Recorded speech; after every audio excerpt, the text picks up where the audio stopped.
हमारी आंखों के ठीक सामने एक पूरी की पूरी दुनिया है जो हमें दिखती ही नहीं। एक ऐसी दुनिया जो हमारे अंदर भी है, हमारे चारों ओर भी, मतलब हर जगह। तो चलिए, आज साथ मिलकर इसी अदृश्य दुनिया के कुछ सबसे गहरे राज खोलते हैं। बस एक पल के लिए सोचकर देखिए। एक ऐसी दुनिया जो हर पल हर सांस में हमारे साथ चल रही है, लेकिन हम उसे देख नहीं पा रहे। नहीं नहीं, ये कोई साइंस फिक्शन कहानी नहीं है। ये बिल्कुल हकीकत है। और इसी हकीकत में पता है क्या, जीवन का असली कोड छिपा हुआ है। तो सवाल ये है कि इस अनदेखी दुनिया का दरवाजा आखिर खोला किसने? इसकी कहानी शुरू होती है 1665 में। एक वैज्ञानिक थे, रॉबर्ट हुक। उन्होंने क्या किया, पेड़ की छाल का एक छोटा सा टुकड़ा लिया और उसे अपने ही बनाए माइक्रोस्कोप के नीचे रख दिया। और जो उन्होंने देखा ना, उसने सबको हैरान करके रख दिया। मधुमक्खी के छत्ते जैसे हजारों छोटे छोटे कमरे। उन्होंने इसे नाम दिया सेल्स। फिर कुछ ही साल बाद एक और शख्स आए, एंटोनी वैन ल्यूवेनहॉक। उन्होंने और भी पावरफुल माइक्रोस्कोप बनाया और पता है क्या देखा? पानी के सिर्फ एक बूंद में तैरते हुए छोटे छोटे जीवों की एक पूरी की पूरी दुनिया। बस इन दो खोजों ने साइंस की दुनिया को हमेशा हमेशा के लिए बदल दिया। तो इन खोजों से जो सबसे बड़ा राज सामने आया, वो क्या था? वो था सेल, यानी कोशिका। कह सकते हैं कि ये जीवन की सबसे छोटी लेकिन सबसे सबसे पावरफुल यूनिट है। अच्छा, तो ये सेल या कोशिका आखिर है क्या चीज? इसको ना ऐसे समझिए, जैसे लाखों ईंट मिलकर एक बड़ा सा घर बनाती है ना, बिल्कुल वैसे ही अनगिनत कोशिकाएं मिलकर किसी भी जिंदा चीज का शरीर बनाती हैं। ये जीवन की वो पहली ईंट है जिसके बिना कुछ भी बनना पॉसिबल ही नहीं है। मजे की बात यह है कि हर एक सेल अपने आप में एक चलते फिरते शहर जैसा है। सोचिए, सबसे बाहर है शहर की बाउंड्री, जिसे कहते हैं सेल मेम्ब्रेन। ये एक सिक्योरिटी गार्ड की तरह है जो चेक करता है कि कौन अंदर आएगा और कौन बाहर जाएगा। फिर शहर के एकदम सेंटर में है इसका कंट्रोल रूम, या कह लीजिए सीईओ का ऑफिस। इसे कहते हैं न्यूक्लियस। सारे के सारे फैसले यहीं से लिए जाते हैं। और बाकी का जो पूरा एरिया है ना, वो है साइटोप्लाज्म। ये एक जेली जैसा लिक्विड है जिसमें छोटी छोटी मशीनें, मतलब ऑर्गेनेल, दिन रात अपना अपना काम करती रहती हैं। कमाल है ना? लेकिन हाँ, हर शहर की बनावट बिल्कुल एक जैसी नहीं होती। जैसे पौधों की कोशिकाओं के पास एक खास सुपर पावर होती है जो हम जानवरों की कोशिकाओं में नहीं होती। वो है एक एक्स्ट्रा मोटी और मजबूत दीवार। इसे कहते हैं सेल वॉल। ये एक कवच की तरह काम करती है जो पौधे को ताकत देती है, उसे बचाती है और एक फिक्स्ड शेप देती है। अरे, यही तो वजह है कि पेड़ इतने मजबूत खड़े रहते हैं। एक अंदाजे के मुताबिक एक इंसान के शरीर में लगभग 37 ट्रिलियन, मतलब 37 लाख करोड़ कोशिकाएं होती हैं। सोच सकते हैं? पर सवाल यह है कि क्या हर जीव इतना कॉम्प्लेक्स होता है? जी नहीं, बिल्कुल नहीं। देखिए, जीवन की इस दुनिया में ना मोटे तौर पर दो तरह के खिलाड़ी हैं। एक तरफ है यूनिसेलुलर जीव। ये तो भाई वन मैन आर्मी है।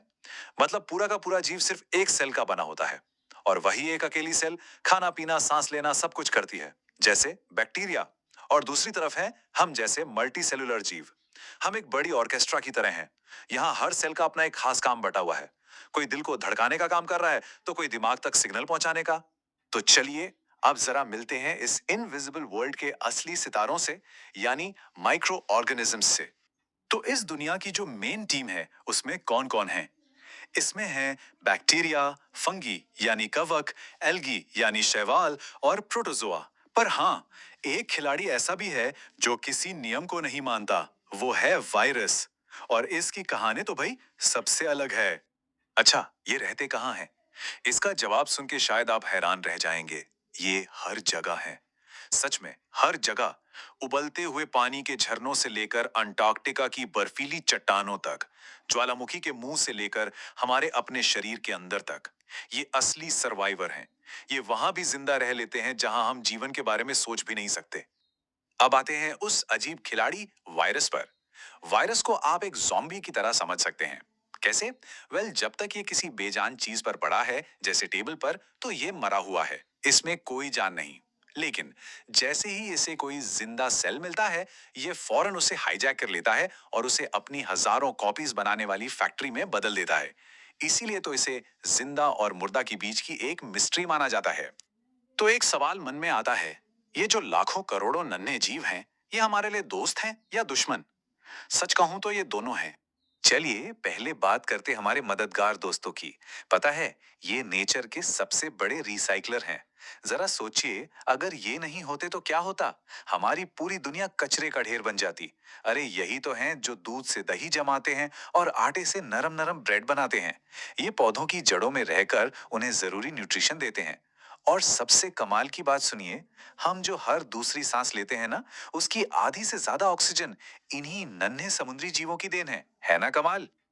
लेकिन सिक्के का एक दूसरा पहलू भी होता है ना? कुछ माइक्रो ऑर्गेनिजम्स हमारे दुश्मन भी बन जाते हैं। कई तरह की बीमारियां फैलाने वाले वायरस और बैक्टीरिया इन्हीं में से आते हैं। और हाँ, जब खाना खुला रखने पर सड़ जाता है, तो उसके पीछे भी इन्हीं का हाथ होता है। तो देखा जाए तो ये हमारी सेहत के रक्षक भी हैं और भक्षक भी। ये सारी बातें हमें एक बहुत ही गहरी लेकिन सिंपल सी सच्चाई पर वापस ले आती हैं। जीवन की शुरुआत एक कोशिका से होती है। ये सिर्फ एक लाइन नहीं है, ये इस दुनिया में मौजूद हर जिंदा चीज की कहानी का पहला चैप्टर है। सोचिए, एक विशालकाय पेड़ हो, एक बहुत बड़ी व्हेल मछली हो, या फिर हम इंसान, हर किसी की कहानी एक नन्ही सी कोशिका से ही तो शुरू होती है। ये अदृश्य दुनिया हमें बार बार याद दिलाती है कि सबसे बड़ी ताकत अक्सर सबसे छोटी चीजों में ही छिपी होती है। तो अगली बार जब खुली हवा में एक गहरी सांस लें, तो एक पल के लिए उस अनदेखी दुनिया के बारे में जरूर सोचिएगा, जो हम सबको जिंदा रखे हुए है।